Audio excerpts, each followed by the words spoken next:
இளரொளி இளமை கெடுவதன் முன்னம் வளரொளி மாயோன் மருவிய கோயில் வளரிடம் பொழில் சூழ் மாலிரஞ்சோலை தளர்விடராகில் சார்வது சதிரே.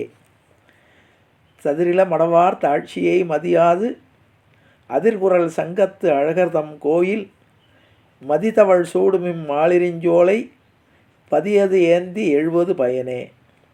பயனல்ல செய்து பயனில்லை நெஞ்சே புயல் மழை வண்ணா புரிந்துரை கோயில் மயல்மிகு பொழில் சூழ் மாலிரஞ்சோலை அயல்மலை அடைவது கருமமே. கருமவன் பாசம் கழித்துடன் ருய்யவே பெருமலை எடுத்தான் பீடுரை கோயில் வருமழை தவழும் மாலிரஞ்சோலை திருமலை அதுவே அடைவது திறமே. திறமுடை வளர்த்தால் தீவினை பெருக்காது அறமுயல் ஆழி படையவன் கோயில் மறுவில்வன் சுனைசூழ் மாலிரஞ்சோலை புறமலை சாரப் பூவது புரியே. கிரியன நேமின் கீழ்மை செய்யாதே உரியமர் வெண்ணை உண்டவன் கோயில் மறியொடு பிணை சேர் மாலிரஞ்சோலை நெறிபட அதுவே நினைவது நலமே. நலமென நினைமின் நரகழுந்தாதே நிலமுனம் இடந்தான் நீடுரை கோயில் மலமரு மதிசேர் மாலிரஞ்சோலை வளமுறை எய்தி மறுவுதல் வளமே. வளம் செய்து வைகள் வளங்கழியாதே வளம் செய்யும் ஆயமாயவன் கோயில் வளம் செய்யும் வானோர் மாலிரஞ்சோலை வளம் செய்து நாளும் அறுவுதல் வழக்கே. வழக்கென நினைமின் வல்வினை மூழ்காது அழக்கொடியட்டான் அமர்பெருங்கோயில் மழக்கழித்தினம்ஜேர் மாலிரஞ்சோலை தொழக்கருதுவது துணிவது சூதே. சூதன்று களவும் சூதும் செய்யாதே வேதமுன் விரித்தான் விரும்பிய கோயில் மாதுரு மயில் சேர் மாலிரஞ்சோலை போதமிழ் மழையே புகுவது பொருளே. பொருளென்று உலகம் படைத்தவன் பொருள்மேல் மருளில்வன் குருகூர் சவன் சடகோபன் திருள்கொள்ளச் சொன்ன 1010 அருளையவன்தான் அணிவிக்கும் முடித்தே.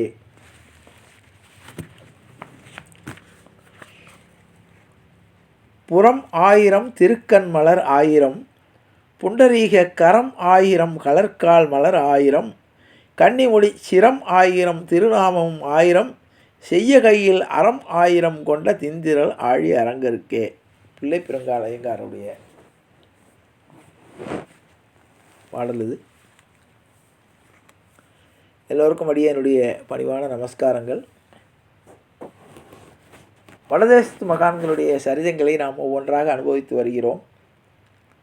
அதில் இன்றைய தினம் நாம் 62வது காண இருப்பது ஸ்ரீ சேனா நாவிதர் என்ற ஒரு மகானுடைய சரிதம். உத்தரதேசத்திலே அவந்தி என்ற ஒரு அழகிய பட்டணம். அந்த பட்டணத்திலே சேனா என்னும் பெயருடைய ஒரு நாவிதர் வசித்து வந்தார். அவருடைய தொழில் நாவிதருடைய தொழில், அதாவது ஆங்கிலத்தில் பார்பர்னு சொல்லுவோம், சவரம் செய்யக்கூடிய தொழில். அவர் தெய்வ பக்தி மிகுந்தவர். தம் குலத்தொழிலை ஒழுங்காக செய்து நல்ல முறையிலே வாழ்ந்து வந்தார். அவர் அரண்மனைக்கும் அவர்தான் நாவிதர். அரண்மனையில் அரசன் மற்ற அரண்மனையில் உள்ள முக்கியமான பதவிகளில் உள்ளவர்களுக்கெல்லாம் இவரே நாவிதராக இருந்து பணியை செய்து வந்தார். ஆனால் இவர் என்ன ஒரு வழக்கம் என்றால், தினமும் காலை எழுந்தவுடனே அழகாக குளித்து விட்டு நெற்றியிலே அவர் அதுக்குண்டான அவருடைய திருமண காப்பு மற்ற திலகத்தை அணித்து கொண்டு இறைவனிடம் பூஜை செய்துவிட்டு அப்புறம் அவருடைய தன்னுடைய தொழிலை தொடங்குவார். இப்படி ஒரு நாள் அவர் மெய்மறந்து காலையில் ஸ்நானமெல்லாம் முடித்து விட்டு பூஜை செய்து கொண்டு இருக்கும் பொழுது அரசன் அவனுக்கு ஏதோ ஒரு அவசரமான வேலை போகணும் போல இருக்குது, ஏதோ வெளியில் போக வேண்டிய நேரம். உடனே ஆட்களை அனுப்பி நாவிதரை வருமாறு அழைத்தான். அந்த சமயம் அவர் தெய்வ வழிபாட்டில் தன்னை மெய்மறந்து அவர் இருப்பார். அவரோட மனைவிட சொல்வார், இந்த நேரத்தில் யார் வந்தாலும் என்னை தொந்தரவு பண்ணக்கூடாது, நான் பகவானோட ஐக்கியமாகி அந்த தெய்வ அதை அவர் பாடிக்கொண்டு அல்லது மெய்மறங்க ஒரு பிரார்த்தனை பண்ணி கொண்டு இருப்பார். அதனால் என்னை தொந்தரவு பண்ணக்கூடாது என்று மனைவியிடம் சொல்லிவிட்டு அவர் தன்னுடைய தெய்வ வழிபாட்டை தொடர்வார் எப்போவுமே. அரசனிடமிருந்து சேவகர்கள் வந்து அரசன் அழைத்தார் என்று சொன்ன உடனே மனைவி பார்த்தா அரசனுடைய ஆணையை தட்ட முடியாது. அதே நேரத்தில் கணவரை இந்த தியானத்திலிருந்து அல்லது இறை வழிபாட்டிலிருந்து அவரை எழுப்பினா அவர் வருத்தப்படுவார். ஆகவே என்னுடைய கணவர் வீட்டில் இல்லை, வெளியில் போய்விட்டார், வந்த உடனே வர சொல்கிறேன்னு சொல்லிட்டார். சரி என்று அவர் போய் அதை அரசனிடம் சொல்லிவிட்டார்கள். சரி, மறுபடியும் கொஞ்சம் நேரம் கழித்து மறுபடியும் அனுப்பினார். இப்படி 2-3 தடவை அவர்கள் வந்தார்கள். இன்னும் அவர் வரவில்லை என்று சொன்னார்கள். உடனே அரசனுக்கு கோபம் வந்து விட்டது. இன்னும் ஒரு அரசனுடைய கட்டளை வந்து நம்ம இவ்வளோ தூரம் சொல்லியிருக்கோம், வரவில்லையே என்ற உடனே இதே நேரத்தில் அதே தொழில் செய்யக்கூடிய வேறு ஒரு சில பேர் அரசனிடம் போய் சொல்ல ஆரம்பித்து விட்டார்கள். வேறு விதமாக என்ன சொன்னார்கள்னா, என்னவோ பெரிய பக்தன் மாதிரி நினைத்து கொண்டு ரொம்ப கர்வத்தோடு இருக்கான், அதனால் நீங்கள் கூப்பிட்டு விட்டு தகவல் தெரிந்து கூட வரவில்லை பார்த்தீங்களா, ஆகவே அவனுக்கு ரொம்ப அரசனிடம் சேவகம் செய்கிறோம் என்ற ஒரு கர்வம் ஒரு பக்கம், தான் தான் பெரிய பக்தன் என்று நினைத்து கொண்டு இவ்வாறு உங்களுடைய ஆணையை அவமதித்து விட்டார் என்று சொல்லி மற்ற ஒரு சில நாவிதர்கள் அரசனிடம் சொல்லி நீங்கள் அவனை தண்டித்தாத்தான் அவர் திருந்துவார் என்று சொல்லி கோல் முட்டி விடுகிறார்கள். உடனே அரசனுக்கு கோபம் வந்தது. ஏன்னா நம்ம கூப்பிட்டு விட்டோம், 2-3 தடவை கூப்பிட்டு விட்டோம், வரவில்லை. அப்படி எங்கே போயிருப்பார்? ஏன்னா அவர் தொழில் நாவிதர் தான், வெளியே போனாலும் எங்கேயோ போனால் ஒரு 1/2 மணி நேரம் 1 மணி நேரத்தில் வந்துடணும். வரவில்லை என்னோட நம்ம எவ்வளோ அலட்சியம் செய்கிறானே என்று கூறி அந்த நாவிதனை, அதாவது சேனாவை, கைகாலைகளை கட்டி கடலில் எரிந்து விட்டு வாருங்கள், வேறு நாவிதரை நாம் அமைத்து கொள்ளலாம் என்று சொல்லி சேவகர்கள் கட்டளை இடுகிறார்கள். உடனே சேவகர்கள் அந்த கட்டளையை நிறைவேற்றுவதற்காக வெளியே அந்த அரண்மனை வாயிலுக்கு வெளியே வரும் நேரத்தில் எதிர்த்தாற்போல் சேனா வருகிறார். இப்பொழுது சேனா என்றால் சேனா வரவில்லை, சேனாவுடைய வடிவத்தில் அந்த பண்டரிநாதனாகிய இறைவன் வந்து நிற்கிறான். கையில் அந்த சவரம் செய்யக்கூடிய சவரப்பெட்டியோடு மற்ற அதற்குண்டான உபகரணங்களோடு வந்து நிற்கிறார் சேனா வடிவத்தில் பகவான்.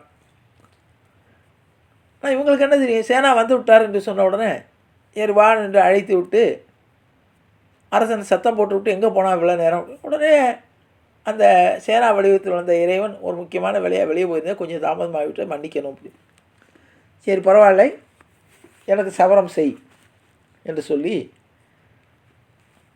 உட்காருகிறான். அப்பொழுது பொற்கிண்ணத்தில் அந்த சவரம் செய்வதற்கு உண்டான அந்த தைலம் எடுத்து வருகிறார்கள். தைலத்தை முன்னால் வைக்கிறார்கள். அந்த தைலத்தை அந்த அப்போல்லாம் கண்ணாடி கிடையாது, அந்த பாத்திரத்தில் உள்ள இதில் தான் முகத்தை பார்த்துக்கிறணும். அந்த தைல கிண்ணத்தை முன்னால் வைத்து விட்டார்கள். அந்த தைல கிண்ணத்தில் வந்து தொட்டு தலையில் தைலத்தை தடவி அல்லது மற்ற இதுகளெல்லாம் செய்து எப்படி அவர் அந்த தொழிலை செய்ய ஆரம்பிப்பார்கள். அந்த தைல கிண்ணத்தில் பார்த்தா அரசனுக்கு அதில் பண்டரிநாதனுடைய காட்சி தெரிகிறது. பண்டரிநாதனுடைய காட்சி நீலமேக சியாமலனாக சாந்தாகாரம் புஜகசயனம் பத்மநாபம் சுரேஷம் விஸ்வாதாரம் ககன சதுர்ஷம் மேகவர்ணம் சுபாங்கம் லக்ஷ்மிகாந்தம் கமலநயனம் யோகி கிருத்தியானகம்பியம் வந்தே விஷ்ணும் என்று சொல்கிற மாதிரி நீலமேக சியாமலனாக பகவான் சங்கு சக்கரதாரியாக தாயாரோடு அந்த கிண்ணத்தில் காட்சி தர்றார். இதை பார்த்த அரசனுக்கு மெய் மறந்து போய் அப்படியே உட்கார்ந்துடுறான். இது என்ன இப்படி ஒரு காட்சி, அற்புதமான காட்சி என்று நினைத்து அப்படியே தன்னுடைய நிலையிலிருந்து மயங்கி அப்படியே இருக்கிறான். இவர் தன்னுடைய பணியை முடித்துவிட்டு வேலையெல்லாம் முடிஞ்சது அப்படின்ன உடனே தன்னுடைய இதை சரி செய்து கொண்டு இவருக்கு ரொம்ப சந்தோஷம். என்ன நம்முடைய அரண்மனையிலிருந்து எடுத்துக்கொண்ட தங்க கிண்ணம், அதில் ஊற்றப்பட்ட தைலமும் நம்ம தைலம், இதில் எப்படி பகவானுடைய ஸ்வரூபம் தெரிகிறதே என்று நினைத்து உள்ளே போய் நிறைய பொற்காசுகளை எடுத்து கொண்டு வந்து இந்த சேனாவுக்கு கொடுக்குறார். இன்றைய தினம் எனக்கு மனசு சந்தோஷமாக இருக்குது. ஏன்னா பகவானே வந்து சவரம் செய்யும்போது எப்படி இருக்கும், பகவானுடைய உடம்பு தீண்டிய உடனே அவருக்கு ஒரு ஸ்பரிசத்தில் ரொம்ப இதாக இருந்தது. அந்த புலகாங்கிதம் அடைந்தவர் அந்த தன்னுடைய கைக்கு நிறைய பொற்காசுகளை அள்ளி கொடுத்து எடுத்துக்கொண்டு போய்க்கோ அப்படின்னு சொல்லி கொடுக்குறார். இவர் பொற்காசுகளை எல்லாம் அந்த சவரப்பட்டிக்குள்ளே வைத்து கொண்டு திரும்ப போய் அந்த சேனாவுடைய வீட்டில் போய் வைத்து விட்டு மறைந்து விடுகிறார்.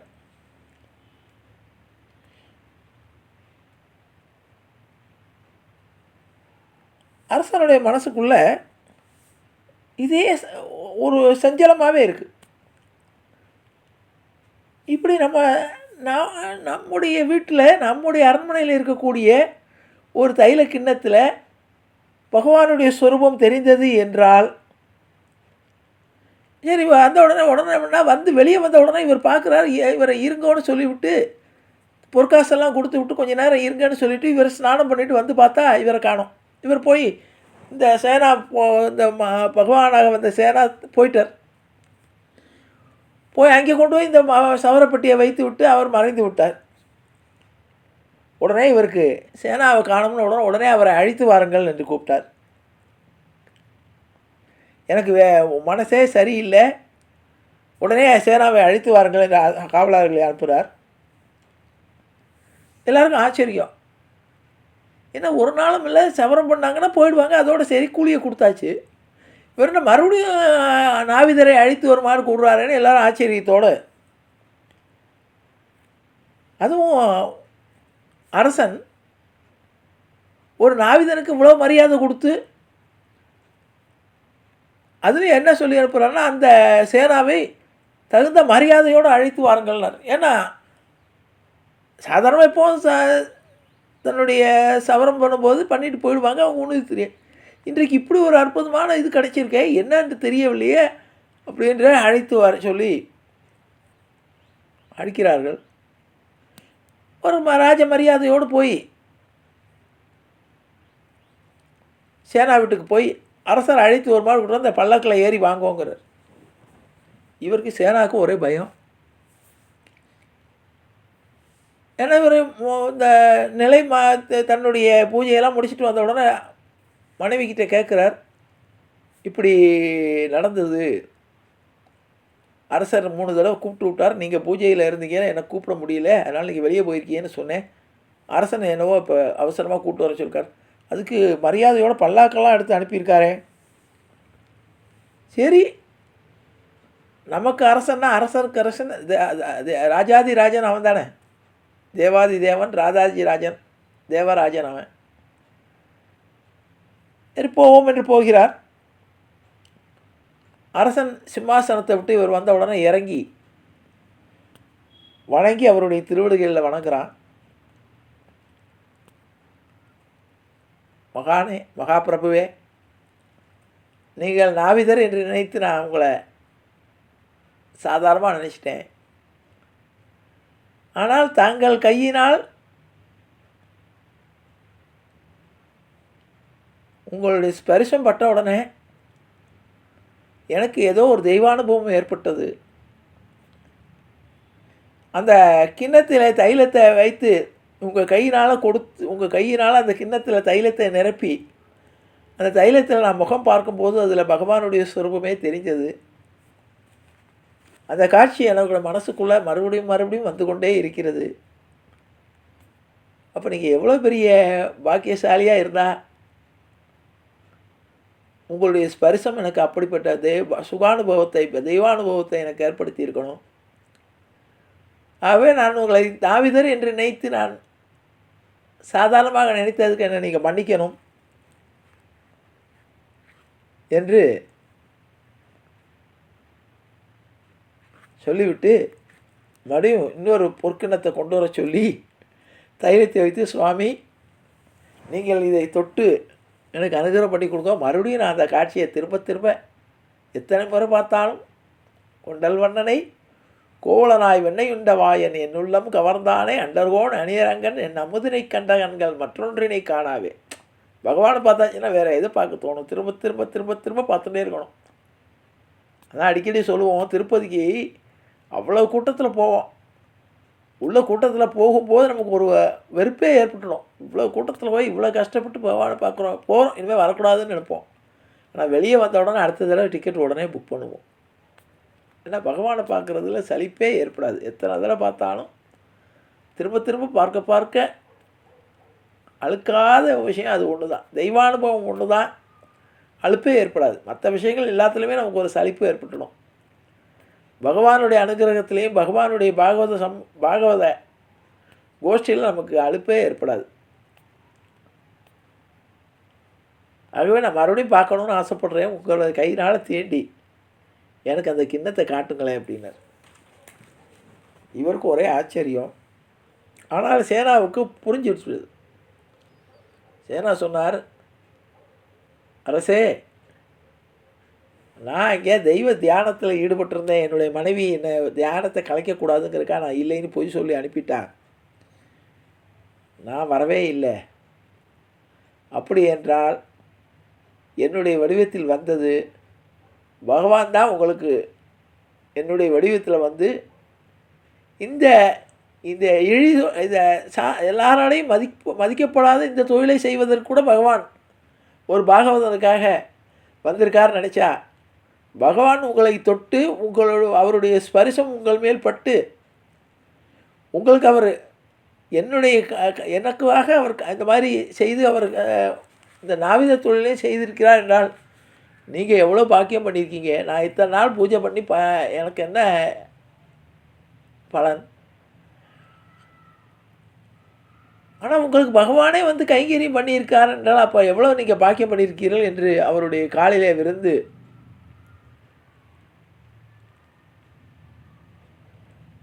அரசனுடைய காலில் விழுந்து சேனா வணங்கினார். உடனே இவர் காலில் விழுந்தவர் அப்படியே மூர்ச்சி ஆகிட்டார். எவ்வளோ பெரிய பாக்கியம்! பகவான் என்னுடைய உருவத்தை எடுத்துக்கொண்டு வந்து உங்களை தொட்டு உங்களுக்கு சவரம் பண்ணி தன்னுடைய திவ்யமான தரிசனத்தையும் அந்த தைலத்தில் காட்டி, அப்போ எவ்வளவு நீங்கள் பாக்கியம் பண்ணியிருக்கீங்க என்று மூர்ச்சி ஆகிட்டார். உடனே அதோடு இன்னொன்று சொன்னார். இவருக்கு ஏன் மூர்ச்சானாலும் இன்னொரு காரணமும் உண்டு. இந்த சாதாரண பாவிக்காக இறங்கி, பகவானே நீ இந்த அளவுக்கு நீ உன்னை தரம் இறக்கி கொண்டு வந்து நீ இந்த என்னுடைய தொழிலை நீ செய்யணுமா? உன்னை நான் இந்த மாதிரி நான் உன்னுடைய பக்தியில் மூழ்கி கொண்டு இருந்து உன்னை என்னுடைய வேளந்தாங்கி என்னுடைய தொழிலை செய்யுமாறு நான் செஞ்சுவிட்டேனே என்று நினைத்தால் ஒரு மயக்கமாகிவிட்டு நான் மகா பாவம் பாக்கியம் பண்ணிட்டேனே. ஆனால் நீங்களோ மகா பாக்கியசாலி. பகவானை நேரிலும் கண்டு அவருடைய ஸ்பர்சமும் பட்டு அந்த சுகானுபவத்தை அனுபவித்து விட்டீர்களே, நீங்கள் தான் புண்ணியாத்மா என்று சொல்லி அப்படியே மூர்ச்சை அடைஞ்சு விழுந்து விட்டார். உடனே கீழே விழும்போது அந்த தன்னுடைய சவரப்பட்டியிலேருந்து இவருடைய சவரப்பட்டியிலேருந்து கீழே அவர் அரசன் கொடுத்த பொற்காசுகளெல்லாம் சிதறினுதான். அதை கண்டு சேனா, ஆண்டவனே, சகல லோகங்களையும் காத்து வரும் நீ என்னுடைய தொழிலை செய்து ஒரு பாகவதற்காக இவ்வளோ கீழே இறங்கி வந்தியே அப்படி என்று நினைத்து இப்போ அரசனானவன் திரும்ப சேனாவுடைய திருவடிகளில் வணங்கி, சுவாமி, உங்களுக்காக பகவானே இந்த மாதிரி உங்களுடைய வேடம் தரித்து இந்த மாதிரி வந்து எனக்கு கிடைக்கக்கூடிய பாக்கியம் கிடைத்ததுன்னா நீங்கள் மகா பாக்கியசாலி. உங்களை நாவிதனாக பெற்றதனால் எனக்கு இந்த பாக்கியம் கிடைச்சிது. ஆகவே நீங்கள் நாவிதராக இருக்க வேண்டாம், என்னுடைய அரண்மனையை தங்கி எனக்கு குருவாக நீங்கள் அமர்ந்து எனக்கு இந்த பகவானுடைய லீலைகளை சொல்ல வேண்டும். நீங்கள் எவ்வாறு தெய்வானுபவத்தில் ஈடுபடுகிறீர்களோ அதே மாதிரி எனக்கும் அந்த தெய்வானுபவத்தை ஊட்ட வேண்டும் என்று சொல்லி அவருக்கு மரியாதைகள் செய்து அந்த சேனா திருவடிகளில் வணங்கி ஓய்வு பெற்றான் என்பதை கூறி, அதாவது பகவானுடைய லீலைகளில் எதையுமே நம்ம கணக்கிடவே முடியாது. யார் வடிவத்திலும் வருவான். அதனால தான் சௌலப்பியம்னு அவனுக்கு பேர். சௌலப்பியம் எளிவந்த தன்மை, காருண்யம், சௌலப்பியம் என்ற அவனுடைய கல்யாண குணங்களிலே சௌலப்பியம் என்று ஒன்று உண்டு. சௌலப்பியம் என்றால் தன்னுடைய நிலையிலிருந்து இறங்கி வந்து எந்த நிலையிலும் காட்சி தருவான். அதனால தான் நம்ம யாரையுமே கேவலமாகவோ அல்லது கீழாக நினைக்கக்கூடாது. எந்த வடிவத்திலும் பகவான் வரலாம் என்பதை உலகுக்கு உணர்த்துவதற்காக இந்த சேனா நாவிதருடைய சரிதம் நமக்கு நினைவு கூறுகிறது என்பதை கூறி நிறைவு செய்கிறேன். ஜானகி காந்த ஸ்மரணே. ஜெய் ஜெய ராமராம். சத்குரு மகாராஜ்கி ஜெய. ஆஞ்சநேய மூர்த்திக்கு ஜெய. அறியாத பிள்ளைகளும் அன்பினால் உந்தன்னை சிறுபேரழித்தனம் சீர் அருளாது இறைவான் ஈதாராய் பரையேலோரும் பாவாய். வெற்றைக்கும் ஏழைகள் பிறவிக்கும் உந்தன்னோடு உற்றுவமே ஆவோம். உனக்கே நாம் ஆட்செய்வோம். மற்ற நம் காமங்கள் மாற்றியலோ ரம்பாவாய். செங்கன் திருமுகத்து செல்வத் திருமாலால் எங்கும் திருவுள் பெற்று இன்புரு ரம்பாவாய். ஹரே ராம ராம ராம ஹரே ஹரே, ஹரே கிருஷ்ண கிருஷ்ண கிருஷ்ண ஹரே ஹரே. கோவிந்த ராம கீர்த்தனம். கோவிந்தா ஹரி கோவிந்தா.